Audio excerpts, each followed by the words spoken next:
Hey, how's it going? You're listening to the Robot Podcast. This is the first episode I'm going to be giving a try here. Just the pilot to hopefully get it off the ground. Hopefully I can interact the interest of viewers. If you're interested in joining the Discord, send me an invite at the Robot Podcast number 2084, and we can talk about having you as a future guest.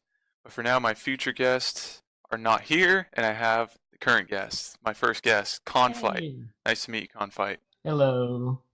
Hi. Should I just introduce myself or? Sure, sure. Well, first I'll ask you everything individually. I All just right, wanted all right. to get out there. Your Confight. If there's any other name you want me to call you or other people to know you as, feel free. Yeah, Kaanfight's just what I go by around everywhere. Some people call me Khan for short. All right, that's Doesn't cool. That's matter. cool. Where are you from? What country are you from? I'm from the U.S. I'm from Florida Oh, you're from mostly, so Florida. I have quite a bit of experience with some of the people and some of the kind of crazier parts of Florida, really. And what is Florida like? Have you always lived there?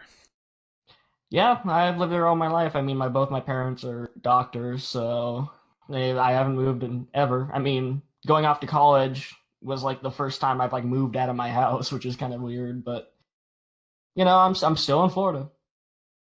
And did you have to move very far, or Uh, I'm sorry, I didn't hear all of that. You said how did you far? have to move very far when you went to college, or? Not too far, only like 3 hours. So I moved from Jacksonville to Tallahassee. Okay, okay, that's not too bad. Do you like it in college there? Is it nice? Yeah, it's okay. It just feels like there's so many people here. Obviously, if I'm going to Tallahassee, if I'm going to FSU, but everyone already knows that anyways. Um, it feels like there's so many people here that you're almost socially isolated because there's like a massive amount of people. If that makes any sense, there's just so many people that it's hard to make good connections sometimes, and it's hard to really like connect with people on an emotional level. That makes sense. I understand. It's sort of like a very, very surface level, not good connection, not a deep one.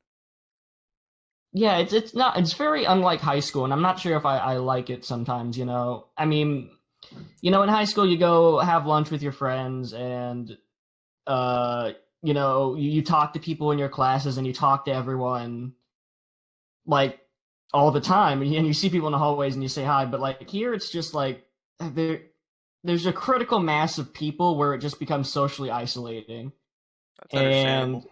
sometimes it kind of hurts, but I don't even know how I would do if I didn't have any friends here because I still have friends that I went through from middle school that go to here actually. Like a kid I've been best friends with since kindergarten is going to college with me, so that's cool, I guess. That is nice. So you do have friends. You have some friends going there. Yeah, but sometimes they're again more of the indoorsy type, and sometimes we play video games together. But and we have breakfast together every once in a while. But sometimes it gets a little, you want to branch out and kind of meet some new people, and sometimes Tallahassee is mind-numbingly boring. But I usually just whenever I want to go out, I usually play a lot of Magic the Gathering, so I kind of use that as a hobby of mine to try to interact with people. That's good. That's good. Um, Now I'm gonna ask a question that many people might want to know. Gay or straight or bi? Where you sit on that spectrum there? I'm straight. There's nothing really too much interesting with me about that. I've been considered very feminine by a lot of people because I did color guard for years and years and years, Oh, okay, okay. and but I am straight. I have no interest in the penis, as they say. I see. I see. And do you have any actual romantic experience to show for it, or are you just sort of left out in the cold there? Well, yes and no. I had a girlfriend for 1 month.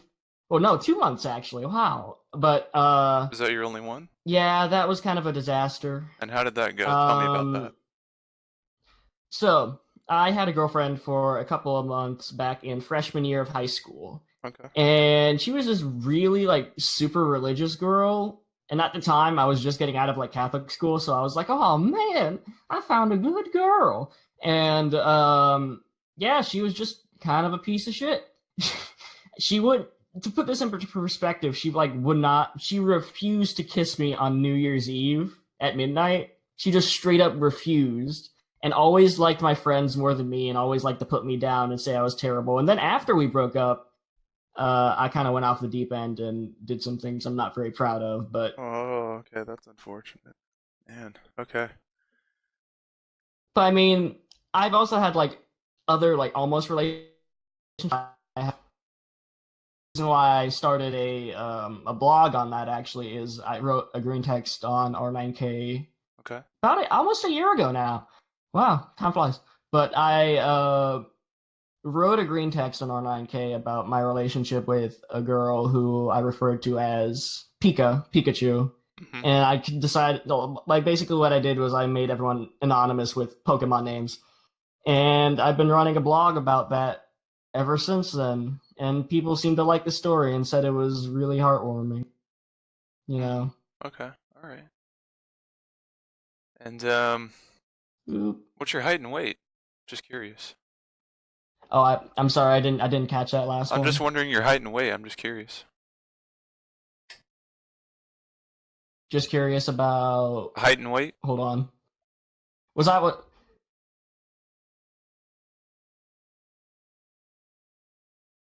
Hmm.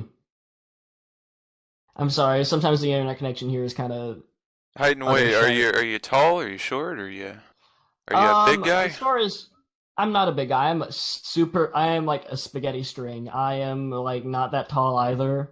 I'm only like 5'8" and like super thin. I weigh like 125 pounds, so I'm Okay. not. I wouldn't consider myself that attractive, you know. All right. All right.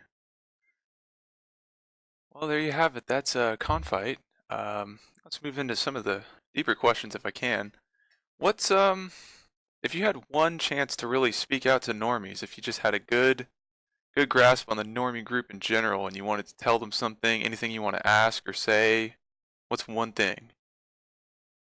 Well, I feel like the one thing that a lot of people don't get about people on 4chan and people who use poll and basically a lot of people on the left don't get about, why people like, I don't know, as far as right-wing opinions, why people don't like Trump. People don't realize that. I feel like people on the left just don't realize, they don't get the thought process behind posting on 4chan and kind of being angry about all these things because they haven't had experiences to. I'm trying to figure out what I want to say here. They haven't had experiences to really. They haven't had experiences. A lot of it. They don't. I'm trying to find words. I'm trying to put words to this, but No, don't I'm worry, sorry. don't worry, don't worry. But To sort of relate to the same struggles, yeah. or Yeah, sometimes they can't really relate to some of the struggles because a lot of people were just saying, "Oh, if you voted for Trump, you're just a complete and total racist." But I don't see that a lot. On even on 4chan, sometimes you'd be surprised by the amount of people that are insanely nice on 4chan, which is weird. And I feel like it all gets swept under the rug by people who are just kind of being assholes and not even people who are being serious. They don't understand that that not everyone who disagrees with them on politics is an asshole, and some people just do it just because, like, they lost their jobs in the recession. They're just mad at the world, and that was the same thing that I felt about my grandfather who recently passed away. He was very interested in like right wing ideology, but the thing is that the way you talk to people about politics is not from the angle of left versus right. I feel like that's the wrong way about going at it every single time, and not a lot of people understand that. You have to look at why people believe what they believe. Like, my grandfather grew up in coal country and lived there all his life, and had this whole idea of the hardworking American and the sweat off your back sort of thing. So he's going to have a completely different experience from me, who I mean, I grew up in Florida. Both my parents were doctors, so I didn't really have to do all too much for money. Wasn't really an issue, So he's going to have different experiences, and that's going to affect his political opinions. But I feel like people don't understand that that's a thing. People don't empathize with other people and really get to the heart of, if you want to change someone's political opinion, you have to get to the heart of why they believe in that, and then explain to them, explain to them your reasoning behind what you believe. Right. Okay. So basically, really it's that's more the in problem depth. they're lacking, is not seeing Yeah. that empathy. Okay. All right.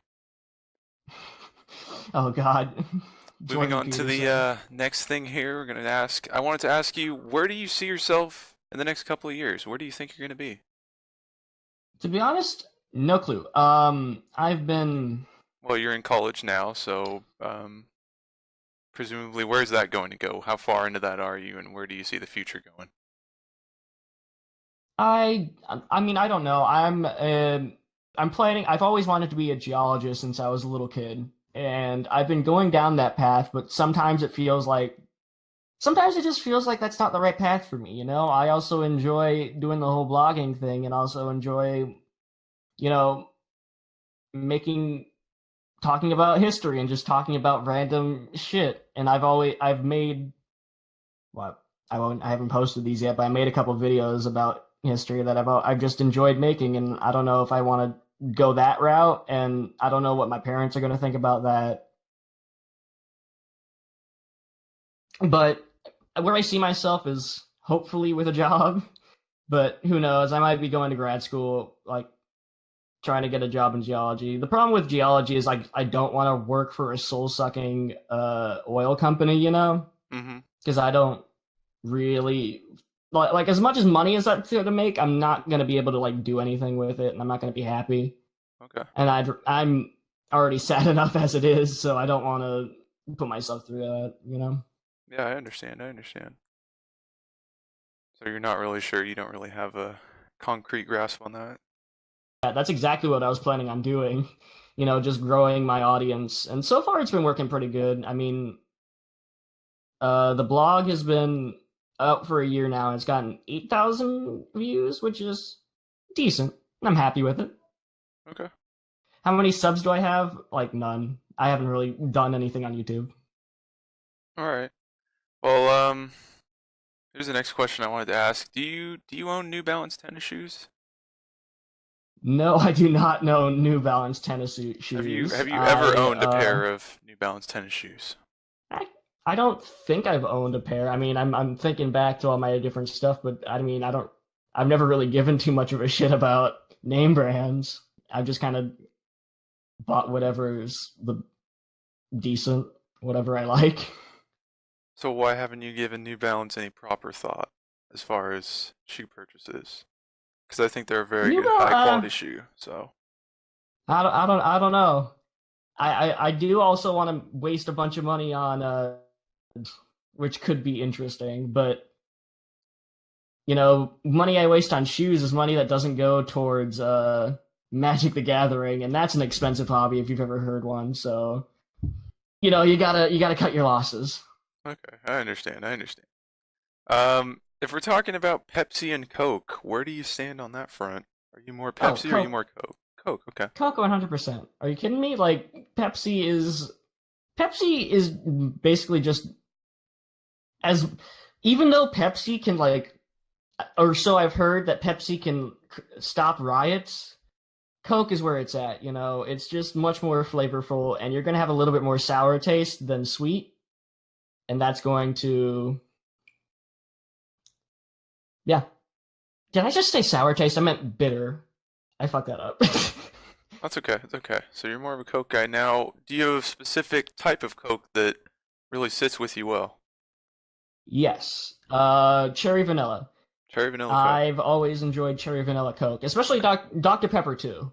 Dr. Just Pepper. cherry vanilla as a flavoring. I don't know, for some reason. Really So get if my goat. you have a lifetime supply of soda, you pick anything, what is it going to be? Is it going to be cherry vanilla Coke? It'd probably be cherry vanilla Dr. Pepper, just because Dr. Pepper is more flavorful. Okay, That's okay. my opinion on Dr. Pepper. Dr. Pepper holding more flavor. All right. It's a spicy drink. Yeah, yeah, I understand. So, I kind of wanted to ask, let's get into stories. I want to tell a story. I want you to tell me a story. Tell me a story involving the last birthday that you can remember. Any story that's sort of worth telling involving a birthday. Do you have anything like that? I do have my fifth grade birthday party, which was an airsoft war with all the people who were like shitty to me in school.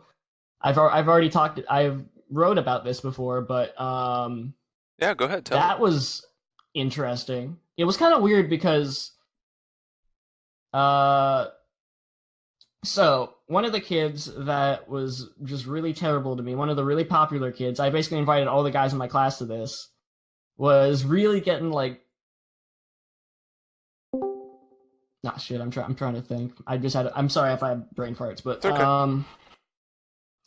so there was this popular kid that bullied me a lot in middle school, Mm-hmm. and at this birthday party, he was everyone on like his team started ganging up on him with all these airsoft guns and started basically shooting him with. He was hiding behind this wooden barrier that we had like hastily set up with like a sawhorse and just like a slab of like plywood, Mm-hmm. and he was like bawling his eyes out because there was like people with like 800 FPS machine guns just shooting at him and just harassing him the whole time. And it felt kind of weird to see that because this was a guy that was like shit to me my whole life and just kind of like fucked me up personally. Mm-hmm. And you see him in like a situation like that, you want to feel bad, but like you don't. I don't know. So this is a guy that's sort of troubled you since the beginning, or have you gone to the same school that whole time at this point? Yeah, so I went to a Catholic school as a kid, and one of the biggest problems with that was that bullying was really rampant because basically the administration didn't want to do shit about it because if they did, they'd lose money. So they were like, it was looking back on it, it was worse than I probably thought it was because I mean, the second I entered high school, I was like, wow, people aren't being shitty to each other. Holy fuck, that school was a hellhole. It was just I've again, I've also written about this many computer fucking thing. God damn it. Um, but yeah, that was pretty shitty, and they just didn't. They kind of tolerated bullying, and they like caught you doing anything, and just a slap on the wrist. They didn't really give a shit. They were Right, more right. cared more about money, and it was really shitty. Okay. So the Catholic school, not a good environment, and it was a big change coming from that. Yeah, it was a good change though. I mean, even though I had a shitty situation with like my first girlfriend, I still had, I had still had more human contact and like less treated like I was literally subhuman Have you seen that guy again than since school? yeah. Have you seen him again?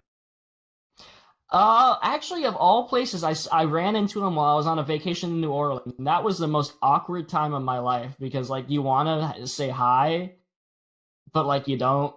And his dad was also the scoutmaster for our Boy Scout troop, and his dad is basically like if you took the sergeant from Full Metal Jacket and just kind of like copied and pasted him like into real life.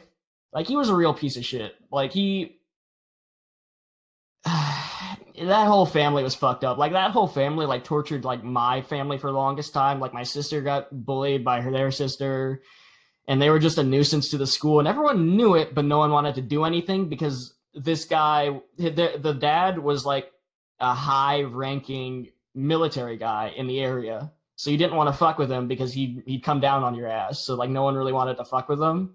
Mm-hmm. So yeah, but we met up with them in New Orleans, and it was the weirdest thing. We're going on this alligator tour. We're just like, oh yeah, let's go on this, and I'm like, oh shit, here's this guy that fucking hates me. I have to pretend like I don't hate him for a good half hour, and it was weird. Quite a I will situation. admit, like I was kind of like it was very passive. The way I describe it is very passive aggressive. Like we all knew that we fucking hated each other, but we had to be like, oh hey, good friend, what's up? It was bad. I understand. I understand. That sounds pretty hectic to deal with. Not a place you would expect to Yeah. find someone like that. So that was So many fifth grade, you people. said that happened? Yeah, I was fifth grade at that birthday party. That was it was kind of weird because like it was half airsoft, half pool party, and even though it was my birthday party, I felt like I was kind of cut out of it because like since all the other popular kids were there, they kind of just centralized things around themselves. So it was the most isolated I felt about a birthday party, really.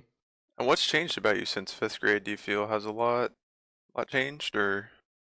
Oh, a ton's changed. I mean, I'm on. I mean, yeah, like so much has changed. I've gotten so much more confident and so much feel so much better about myself, but it's still there, you know. I still deal with being depressed all the fucking time Hmm. and stuff like that. And I mean, I'm on anti-anxiety medication and ADD medication, which I wasn't on in fifth grade, which probably would have helped. But you know, times have changed, but sometimes things stay the same. That makes sense. That's true for all of us. Do you, Hmm. what do you think? How bad are chapped lips? Do they not feel like the worst type of punishment imaginable? What do you do when you Yeah, run out of they chapstick? What do suck. you do? I don't know. I have a bad habit of just like peeling my lips. So there's that. And plus I haven't really fortunately I lived in an environment where it was like very not like you get chapped lips when it's very cold and very dry. And Hmm. Florida is not known for being A cold or B dry. Right. So fortunately I haven't had too much to do with that. But like it's just kind of like annoying. And like I always forget to bring chapstick around, so I'm just kind of fucked. And then when you try to lick them, it's just Yeah. it's you couldn't have made a worse mistake. Yeah, it's just like or you like try to like It's like drink you're some pouring water or gasoline something, on and them. yeah. Okay. I don't think anybody's really fond of chapped lips, but it's always good to get a second opinion on that. Um, what's the deal My with question to people you. that Oh, do and don't bring it with them everywhere? Why wouldn't you bring that everywhere? uh, I, chat. I mean, are you talking about bringing their Yeah. chapped lips everywhere? No, Because I why are they think, not bringing their chapstick with them everywhere? How do you forget something so vital as chapstick with you? well, I Is that mean, high on your checklist? Do you you always just remember kind to of. bring chapstick with you? I I'm very forgetful about chapstick. I don't carry chapstick like at all. I'm just very. I guess it's part laziness, part forgetfulness, part I don't really have to deal with it all that much, so it's not the hugest issue. I don't know. I mean, it's not like I'm making out with all the girls or something. Right, right. So, So it's not really a common concern. yeah, I suppose. Okay. Um, so what do you think about people that, well, first of all, you go into your house, shoes on or shoes off in the house? What do you think?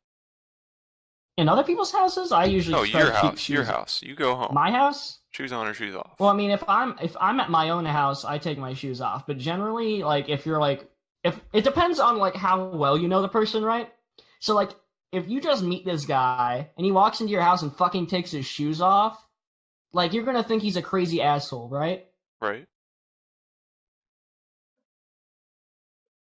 Sorry, I didn't get that. No, I said right, yeah. Yeah, yeah. So you're gonna think he's crazy, but like if your friend walks in and just kind of kicks off his shoes, it's just like, oh, you know, whatever's here. It's pretty chill. Or like, So you think I there feel has like to be there's a a sense of familiarity before. well, yeah, with like anything, but also don't if it's like muddy and really terrible outside, wipe your shoes before you get in because like you don't want to be tracking mud through people's carpets. So has it always been shoes off at your house, or what is the general rule for other people? I mean, generally at my house, I usually have people have shoes on. Like if I'm talking about my house, like I'm living in a dorm right now, so like I don't really give a fuck. But like at my house, I'd probably say shoes on, and then until I say I like shoes off, I don't know. I don't really. It's kind of a weird thing, but usually I like to say shoes on if it's more professional, and if it's more like casual, then I'd probably say you can take your shoes off. Okay, okay. That makes sense. I just don't see what what sort of familiarity do you have to get with them before shoes are going off? If you meet them the first time, but it's still a casual setting, shoes off or shoes on? Uh, I mean, you'd have to be in a casual setting. Usually, I just don't really give too much of a shit. Like if they like ask me if they want to take their shoes off, I'll probably say sure. I'll probably think they're a little bit weird if they just take their shoes off, Okay. but like I won't really give too much of a fuck. All right, fair enough, fair enough. I've been bringing up most of the topics here, in fact, all of them. Do you have anything specific you wanted to talk about? What is one thing that really resonates with you that you want to get out there and have a discussion Uh, about? I don't know. I mean, I'm always a big history nerd, so if you know anything about history, we could probably talk about that for like another half hour. But I Oh, mean, I just what sort of enjoy. history period do you like? I've focused a lot on kind of modern history, a lot with World War II, Okay. and just a lot of the more obscure areas about that conflict. You hmm know, So what intrigues you so much about World War II era history and all that? I'm sorry I didn't get that last thing. What really makes you so interested in World War II history and things of that nature? Uh, just because it defines a lot of our common era. Uh-huh. Like a lot of our problems can be traced back to World War I/World War II, and Okay. you can find a lot of you know root causes of a lot of violence that we have nowadays with things like that. And also the fact that I've just as a kid I used to watch History Channel a lot, and they'd show a lot of documentaries, and that's kind of what got me interested in it. As biased as History Channel is, they still had some good documentaries back in the day. So it was really the History Channel documentaries that got you into World War II? Yeah, basically. And Dogfights was a good one. Dogfights was all about it was basically a show about military air dogfights, and it was fun. And it was very like over the top and very like they tried to put a lot of action into something that, to be honest, it does not have all that much action, because like when you think about it, a dogfight essentially boils down to two guys going up in the sky, flying for around for a couple hours, shooting a couple bullets, and then maybe one crashes, maybe one goes home. Okay, okay. But you kind of have to. They kind of embellish that a lot. So is there any one specific part of World War II that really fascinates you? The aircraft, the tanks, the guns? Is there any one specific element that's just like, that is something I'm very interested in? uh, I think probably one of the most interesting things is some of the Far Eastern conflicts that we don't talk about a lot, like things like the invasion of Burma, the planned invasion of Australia, the New Guinea campaign, some of the British actions in the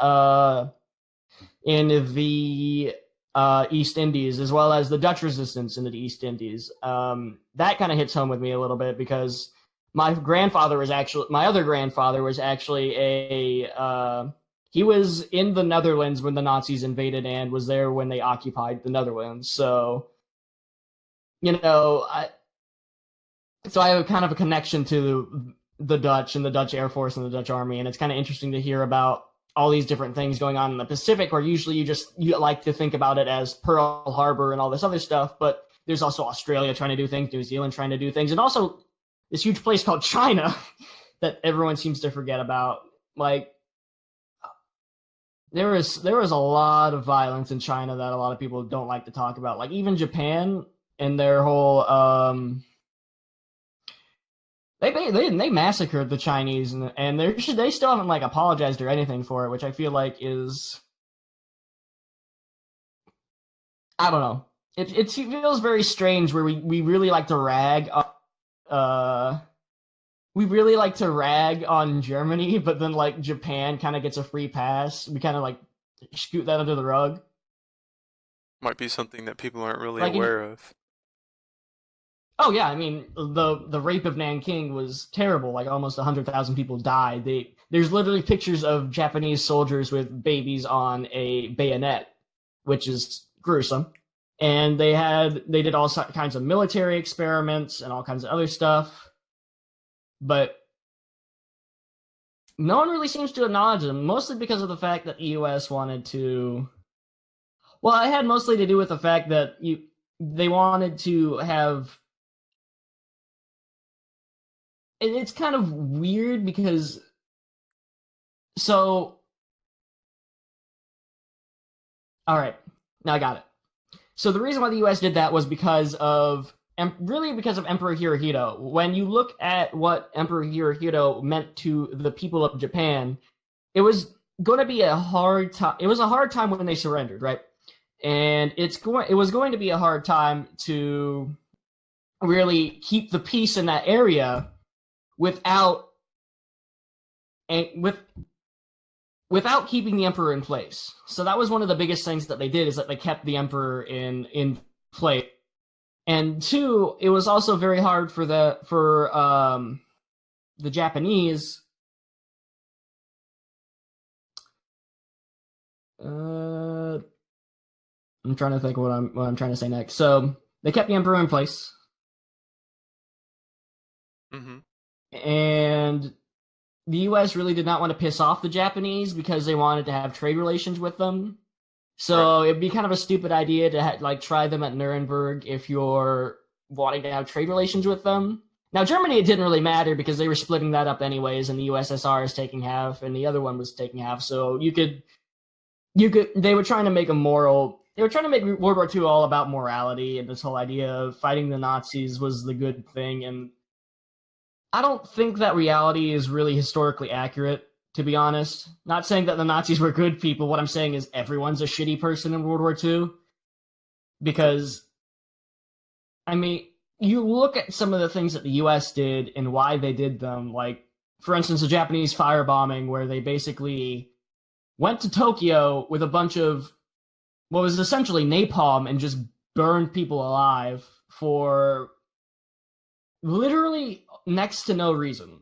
The reasoning behind it was they might have had a cottage industry, which is like they were making all their planes and stuff in civilian homes, but there was like no evidence to say that, and mostly it was just because we don't care about the Japanese, and it was a lot of racism too. Like if you listen to who was the guy coordinated that attack? Not Bomber Harris, it was the other dude. I forget his name, but he said, quote unquote, if the war had gone a different way, we would be on trial at Nuremberg. Like, and not a lot of people know about that, about some of the terrible things the U.S. has done during the war, as well as the Soviet Union. The Soviet Union did a lot of bad stuff. I mean, you had the Holodomor earlier in the war, and you had you had like things after World War II, and then Poland getting just straight fucked.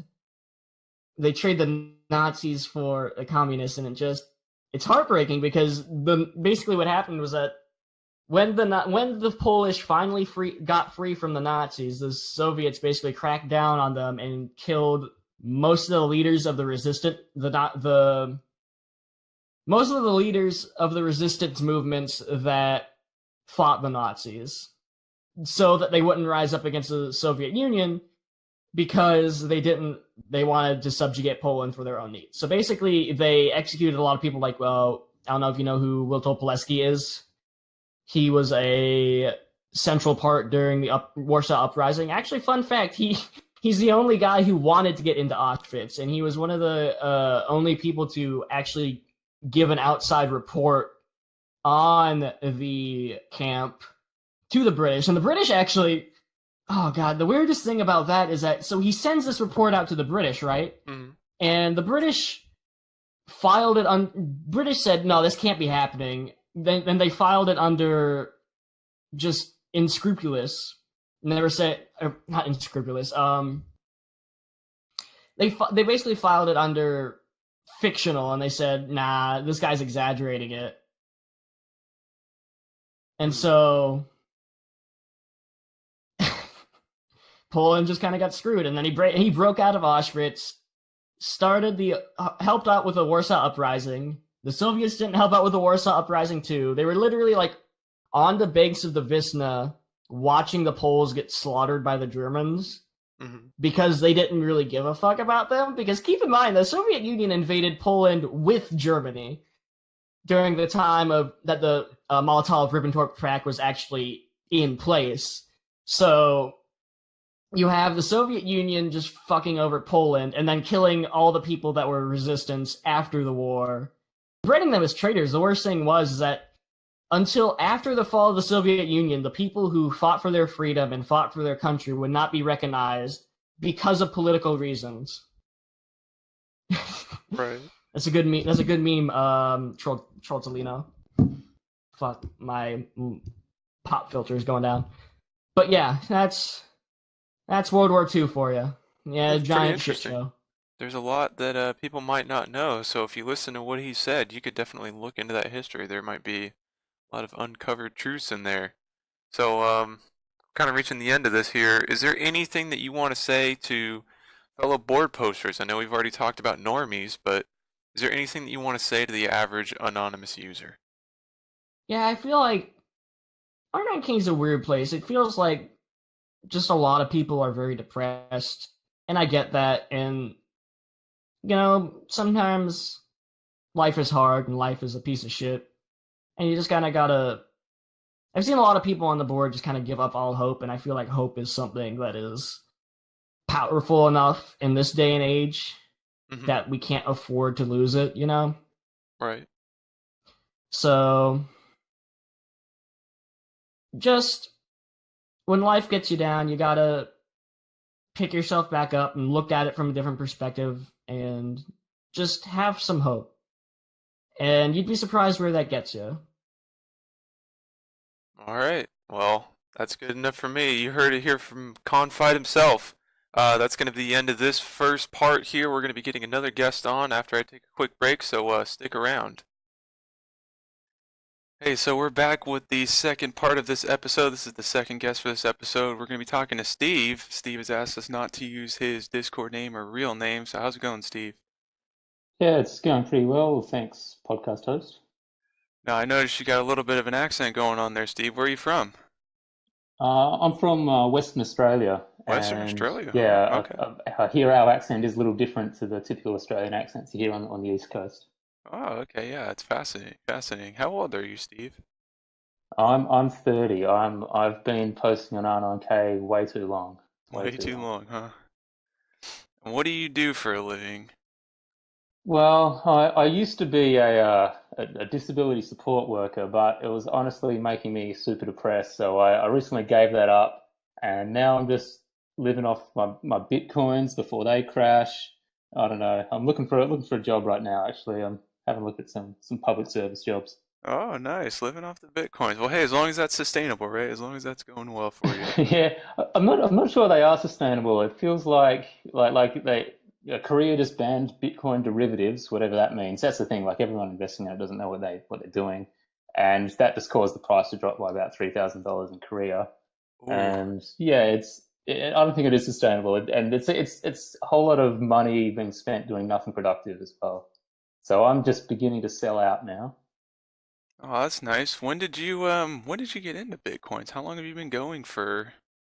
When did Yeah, you invest into I that? first heard about them. I first heard about them on the radio when people were using them on the Silk Road to buy drugs, and I thought that sounded pretty cool. This would have been maybe to 2013, perhaps. And oh, I don't know, but I bought like a whole Bitcoin for $50 on Mount Gox, and I don't know. After a few months and it didn't really go anywhere, and I couldn't figure out how to log on to Silk Road, I eventually just deleted it. So I deleted my what would now be worth 25,000 Australian dollars, and then by the time Bitcoin's price had shot up, the first time it spiked up at $1,000, I got excited, tried to log back into Mount Gox, this crazy Japanese site, and it turned out Mount Gox, stood for Magic the Gathering, exchange or something. Like if I knew that, I never would have gotten involved with them in the first place. But anyway, they went bust. Turned out they'd been lying about how much money they'd had. So yeah, I was $50 out of pocket, and then I got back into it about a year and a half ago, maybe.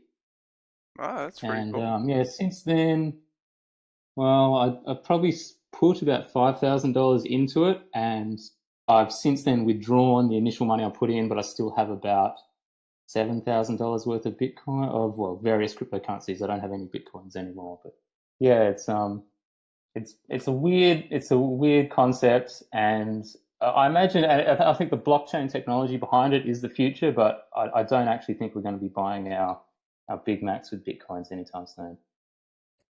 All But that's just an right, opinion. yeah, we'll see how that goes. Who knows?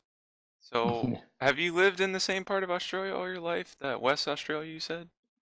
Yeah, Western Australia is a pretty big state. Like, if you were to compare it to America, imagine sort of California, Nevada, Oregon, Utah, Washington. Imagine they were all one big state, but there was only one city with over 1 million people. That's Western Australia, and I'm living in a town called Geraldton now, but I grew up in a smaller town south of the state, and I spent the last 10 years living in the capital city, Perth.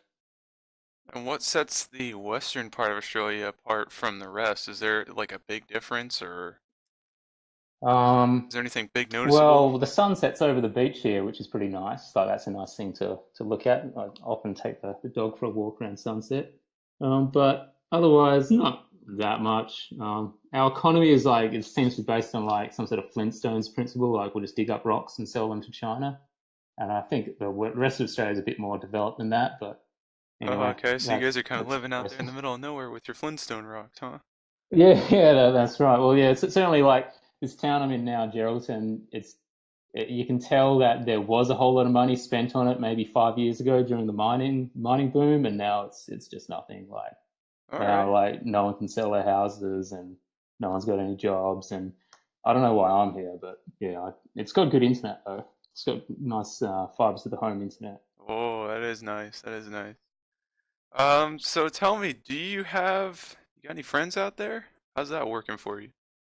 Uh, I've only I've only got a girlfriend up here in town, really. I tried Oh, to and actually that's why I'm up here. I tried to join the local hockey team or like a hockey club, but I managed to injure my knee within about 2 weeks, so I never really got to know any of those guys. And yeah, it's pretty lonely up here. We'll see how much longer I last. I mean, if I can find a good job and maybe make some friends there, I don't know. But I mean, at 30, I don't like now that university's over, I don't really know how to make new friends. Like, I still know people I went to school with, but none of them live around here. And yeah, it's a little lonely up here. how did that girlfriend thing come about? You got a story for us, or? Oh yeah, sure. Well, how did we meet? We met about 6 years ago. She was campaigning to be on the student council at university, and I think I was drunk and enjoying that a girl was talking to me because she's campaigning, they just try and enthusiastically talk to everyone. And I don't really remember that encounter much, but then like later, I don't know, I got dragged to a party, and she came up and started talking to me again, and somehow, and she's like she's a vet student. She's a real vet now, and she's super smart. But I swear she's like on the spectrum, and I'm probably a little bit on the spectrum too. So this is sort of how we've clung together all this time. Yeah. So you saw some good similarity in there when you talked. So how long ago was that now? That was about 6 years ago. So yeah, I met her when I was 24, and yeah, I'm 30 now. Wow. At least 6 years. You've been living together all that time, or? No, well, yeah, we live together now, but only the last 3 years we live. Yeah, 3 years we lived together. Shit, that's a long time. Yeah. Wow, that's pretty impressive. All right. I can't say I'm not a little bit jealous. So Well, yeah. Well, I mean, how old are you? Because yeah, like I was certainly like back in my early 20s. I never spoke to girls or anything like that, and didn't know what I was doing. yeah, well, you know how it is. Anyways, I'm curious, height and weight. What are you, tall, short? You a big guy?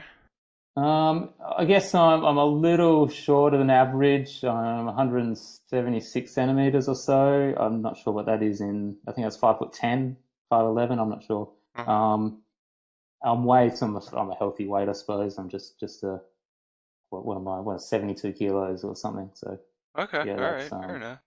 not big or small. Yeah. Just about average. Good enough. Good enough. Okay, let's move into some of the deeper stuff. Yeah. If you had the opportunity, you round up the normies, you got a good grasp on the normies, you got a good way to speak to them. What's one thing that you would tell them or ask them or anything like that? Do you have a good thing? Well, is it something I would tell the normies or? Yeah, yeah. If you Um, could speak to the normies, what is one thing you would like to tell them? oh, I don't know. Like, I'd like to tell the normies that there's a lot of like disenchanted young men, especially, but young people really more generally. There's a lot of who just it feels like the whole society and economic system's just been totally rigged for the boomers, and I mean, people need to just get mad and start and realize that we can tilt the scales back in the favor of young people, or just something to do about like this, yeah, about this sort of total inequality in our society now, where I mean, there's like unemployment and just opportunities and just the whole kind of like a lot of people I know that, and certainly you see it all the time in R9K. There's so many people who just don't see much hope for the future and where we're going, and it'd be nice if we turn that around somehow and get all the normies to stop voting in just corrupt politicians or just it's frustrating. So you think that's more of a normie problem that they're sort of perpetuating that system that's not doing so good? Well, yeah, yeah, I mean, the democracy means we sort of have some control over our situation and our destiny, and something like that. I mean, I think the normies could, and I think normies are suffering with this as well. But I mean, we kind of see the effects magnified with some of just like the lonely, the directionless sort of young people that we see, and I think it's because like it's because people sort of recognise that the system's rigged and that there's no hope. I see so much sort of despair from young people these days. All right, fair enough, fair enough. Now can I ask a little bit about your future? The next couple years, do you have any idea, any big goals or plans that you're gonna try and do in the next couple years? Uh, Not really. I've got it'd be nice to have a job in an air-conditioned office. That's probably like the big dream right now. It's like I guess the girlfriend wants to travel around Europe. That would be pretty cool. I'm not really sure where we're going to get the money from, but something like that would be good. So are Yeah, you two in like that's a small house or how is that working we're that we're you're in kind quite a of big house because up in this town in Geraldton, like, because the rental market collapsed, we've got like a big like this house is too big for us. It's 3 bedroom, 2 bathroom. It's it is air conditioned, although I don't have it on now, but yeah, it's a big place, and we're not paying that much a week for it compared to like when we were living in the city, where we had a tiny apartment paying more $320 a week, and now we pay 300 for a whole house with a backyard and stuff. So no, yeah, we're in quite a large house. We so you really, got a good deal on that. Okay. All right. yeah, So the only real goal is picking up that office job and maybe going around Europe if the time suits you for it. yeah, that's Okay. right. Oh God, I must sound like a normie now. Listen to this. Well, but the air Oh no, conditioned I don't put job, the do you chat. have Someone's saying I'm normie. No, do you not meant have to do that. like a position in the office that you're really shooting for? Anything that you'd want to do in the or do you just want to be there and type No, away and I don't have any position that I'm like at this stage, and I mean maybe this gets back to some of the political stuff I was on about. Like there's no stable jobs anymore. Like I had a really good office job for a while, but it was only 3 days a week, and it was only a 6 month contract. And when that was up, I was shafted out because they want to just get in another person for some 6 month contract. There's no sort of long term stability anymore on offer, it seems. And so yeah, now I've been slaving away doing the disability support, which is just soul crushing. ooh. And now I just had to just give that up before I either killed myself or one of the people I was working with, one of the disables. Oh, jeez. What are your thoughts and opinions on New Balance tennis shoes? What do you think about those? New Balance shoes. Yeah. They're the ones who like they became cool because they weren't made in sweatshops, but like I think they are now made in sweatshops or something. I don't really know much about them. Sorry. You never owned a pair, or Sorry. No, I don't have a pair of New Balance. What do I wear? I've got a pair of the Vans Super Mario shoes, oh, what would and it take to convince you to try out some New Balance? Why are you so against New Balance? oh no, I'm not against New Balance. I don't know. I don't have a good. Actually, I do have some old Asics jogging shoes. Maybe when I buy new ones of them, I'll look at some New Balance or Get some something. New Balance. But no, That's I don't right. have too much brand loyalty in the shoe market. We're kind of sponsored by New Balance here, so I have to push that. Um, just talking about Yeah. Oh, well, fair enough. Fair enough. politics, like you were saying for earlier. What are your thoughts as far as I'm gonna give you a comparison. Who do you think is the bigger face of alt-right stereotyping? You know, when you think, oh boy, who's the big alt-right leader that's really riling people up? Do you think more Sam Hyde or Alex Jones? And why? Um, Which has a bigger influence or say, you think, on people? well, out of those two, I think Alex Jones does. But I mean, God, we just had fucking Milo Yiannopoulos tour Australia, and yeah, like his first show was in Perth in my state, and not only did the show not sell out, but like the protest outside was small too, and so then he was like goading, "Oh man, Australia, I expected more from you. I expected more opposition or whatever." And so sure enough, in Melbourne, then they delivered, and the right police are out, and but yeah, I don't know. I think yeah, I mean, clowns like Milo, like they're clearly only in it for the attention. Yeah, I mean. So Yeah, do you think Milo kind can't of stand that outdoes guy. either of them? Sorry? Do you think he kind of outdoes both Is of it, them? is it, Alex Jones? Well, Alex Jones or Sam Hyde. Do you think Milo is more of an influence on Oh, people than I either of mean, yeah, those I'd two? say he probably outdoes. Oh no, he wouldn't outdo Alex Jones because he does have a legitimately huge reach through his like that bizarre Infowars radio and television YouTube empire that he has. So yeah, no, he's probably the most influential figure. But again, I mean, how many people are watching him for the entertainment or actually to be informed? It's hard to tell because I mean he puts on a persona during his rants. He I said think as much either of during the those divorce proceedings. statistics will shock you, realistically. Yeah, yeah. Well, I mean, it's in like every week, you can tune into his YouTube channel and he's promising like, oh, this is an emergency broadcast. We got war with Russia is coming up like tomorrow, and we got to get this out. And the war never comes, and then neither does the backtracking or the apology. Like it's just endless hyperbole, and at some point he'll calm down. I don't know. Right, yeah, that's understandable. I get you. I get you. All right. I kind of want to move on to stories now. Do you have a story relating to a computer at any point in your life? Any computer related stories? Oh, computer stories. I can remember the first time I built a computer was only because you asked before the official recording, and I said, yeah, I'm on a Mac here, but I built a PC to play games on maybe 6 or 7 years ago. Yeah, actually would have been probably 7 or 8 now. And I remember I ordered all the parts online, Mm-hmm. but for whatever reason, the processor I wanted wasn't available at the one like I had to go to a different retailer to get the processor. Right. And so the parcel arrived, but the processor arrived a day late. So I took a photo of all my stuff and I posted it on G, and I just trolled them saying, "Oh, hey guys, I forgot my fucking processor." And oh man, they ate it up. Like they ate up that bait, and I would have got several hundred replies of people calling me a dickhead and sharing it around.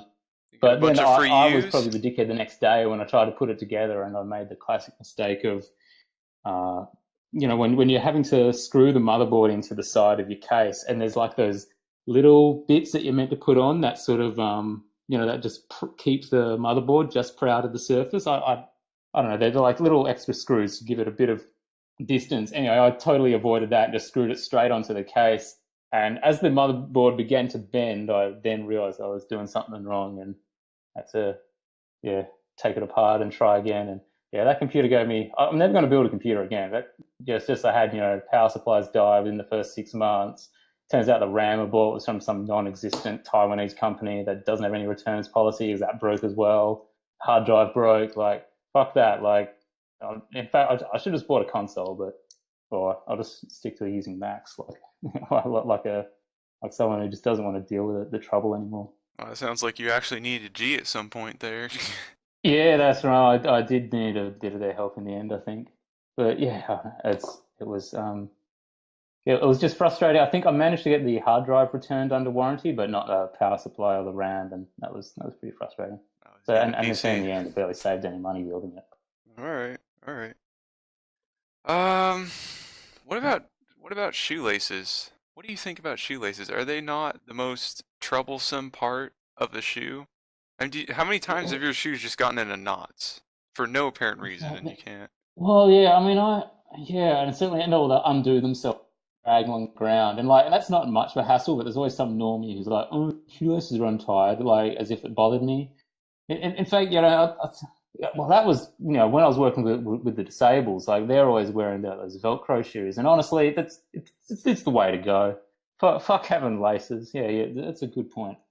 You think we gotta go all the way to Velcro? We gotta all move over to Velcro? Well, or you can have like those sort of elastic-sided shoes. They're all right. I think I had a pair like that for a while. They were pretty comfy. Have you ever seen people with two shoes tied together by laces? Have you ever seen that? Yeah, I think I've seen that. Not yeah, it's like an old trick you might do back in primary school, like you try to tie someone's shoelaces together when they weren't looking. I don't know. I feel like I learned how to tie my shoes far too late. I do remember that in the past, so I'm sure there's plenty of other people who are the same. They're just a huge hassle. Like we need to come up with a better system for keeping your shoes all together like that, because like you said, they come untied. It's just like, oh boy, then I gotta drag these things miles until I can tie them again. Yeah. Oh, yeah. No, it's shocking. All right, so I pulled up an article randomly earlier that I kind of wanted to talk about. It was really weird because I mean I literally just went to news and looked at the most latest stories like I could. Yeah. So apparently this Yeah. woman ripped a guy's testicle out with her teeth. What are your Oh my thoughts on God. that? That sounds horrifying, but I'm sure there's someone out there whose fetish is for that to happen to them. But, oh no, that's shocking. I mean, God, how are teeth that sharp though? I mean, fuck, she must have really gnawed at it. God. Is there any justification for that? Any reason that you can be like, you know what? I see where she was coming from. No, I can't see any reason to do that. I think it's totally unnecessary. Nothing you think the guy could Well, have maybe done she was really hungry. I don't know. that? Do you think that she's a normal person, or do you think there's a lot of mental problems going on there? I mean, No, there would have to be some significant mental problems or something like that. Yeah.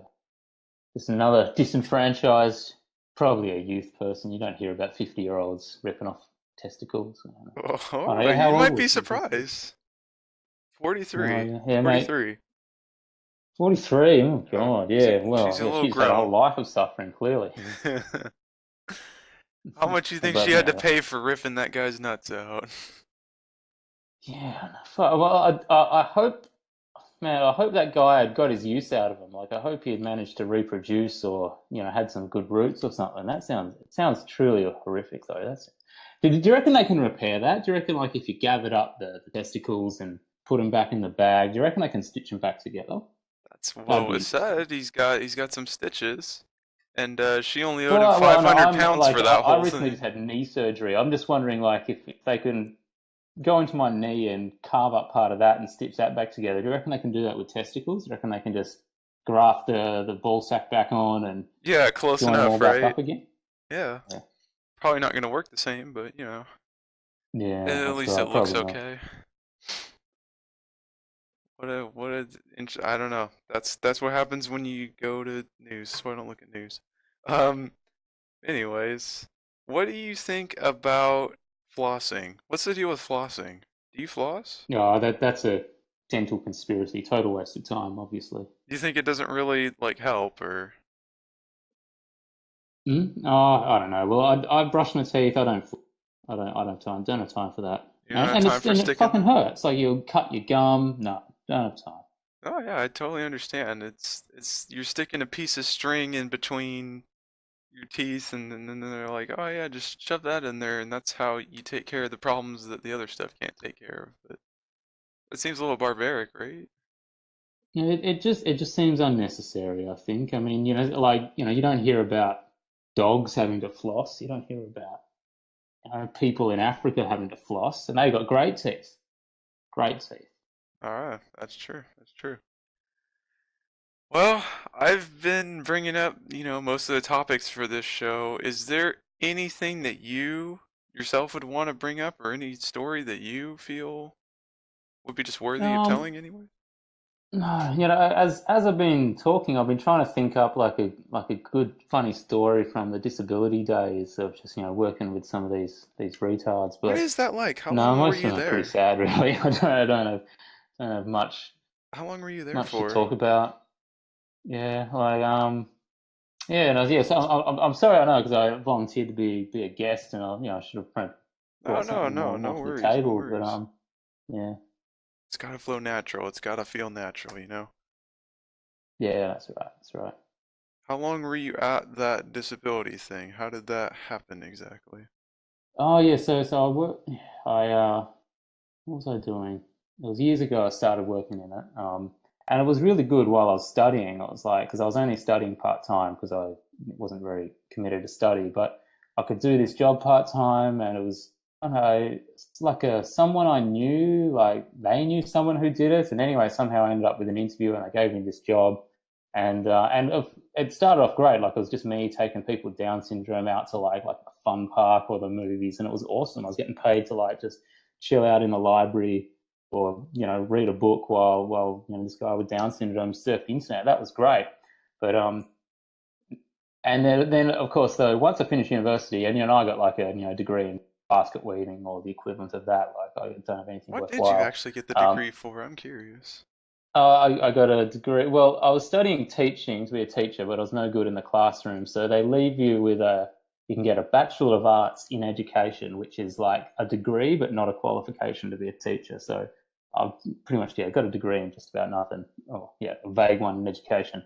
But yeah, but then having to sort of then not really having much other experience, I sort of managed to get a disability job up here when we moved to Geraldton, and doing it full time without university around was yeah, like suddenly a lot less interesting. Like it was, and the people I'm working with went from like if you're going to have a disability, Down syndrome is the one to have. It's awesome. Like they still have the full range of emotions, and like people with Asperger's, they have like genuine loving relationships and friendships. They're smart enough to like follow a movie.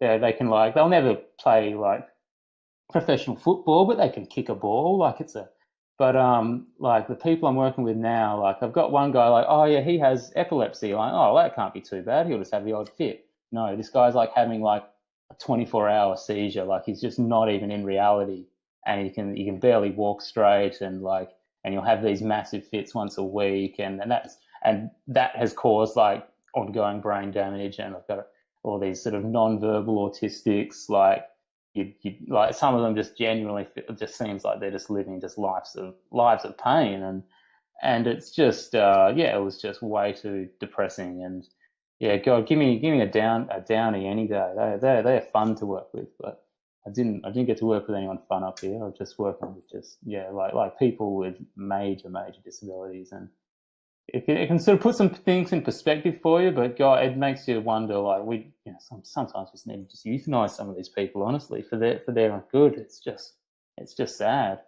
Well, I'm curious, what goes on behind those doors that, the average person doesn't know about?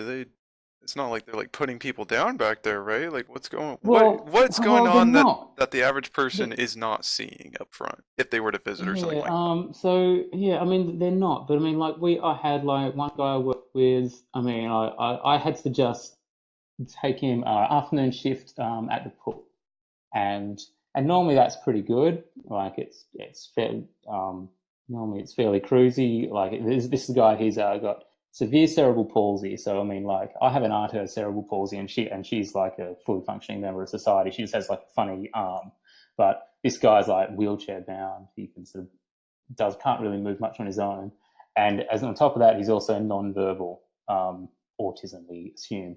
And he arrives, and I know he's arriving because I can just hear this screaming coming out of the van that he's being delivered from, like from the previous support worker.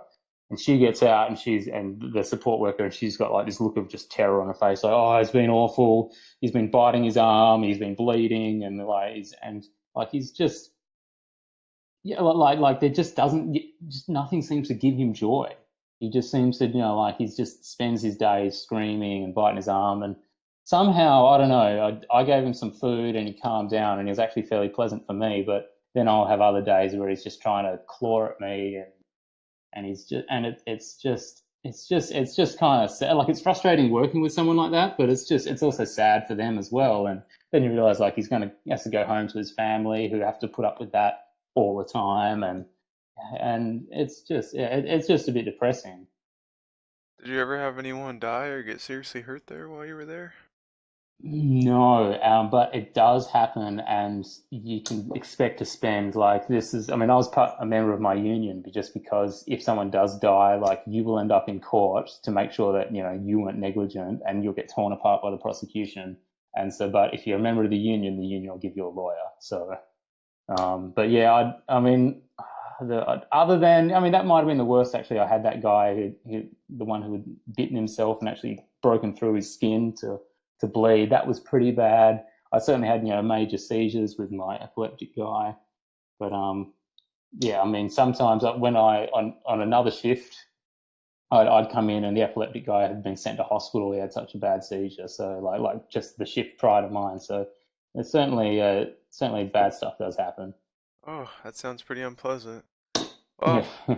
let's move on from that. Finish Yeah. out this interview thing we got going here. I just wanted to ask one more thing. Do you have, same sort of vein as earlier with normies, but do you have anything that you want to say or tell just the average anonymous user? What do you want to say to them if you could?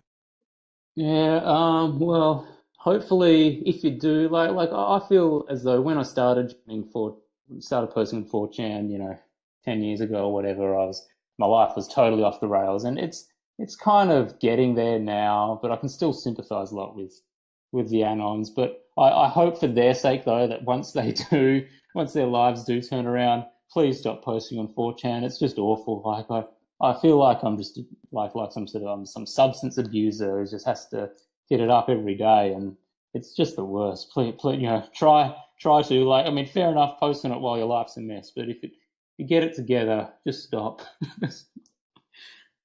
So do you think you still have a ways to go before that hits, or Maybe, yeah, maybe if I get my aircon job, yeah, if a job in an office with like, it's full time and not, maybe then that'll be enough to get my life on track. I don't know. all right, well, you heard it here from Steven from Australia. Thanks for coming on the show, and that's the end of this episode. So I hope you guys enjoyed it. Thanks for coming on again. No, no problem. Anytime. Thanks. All right.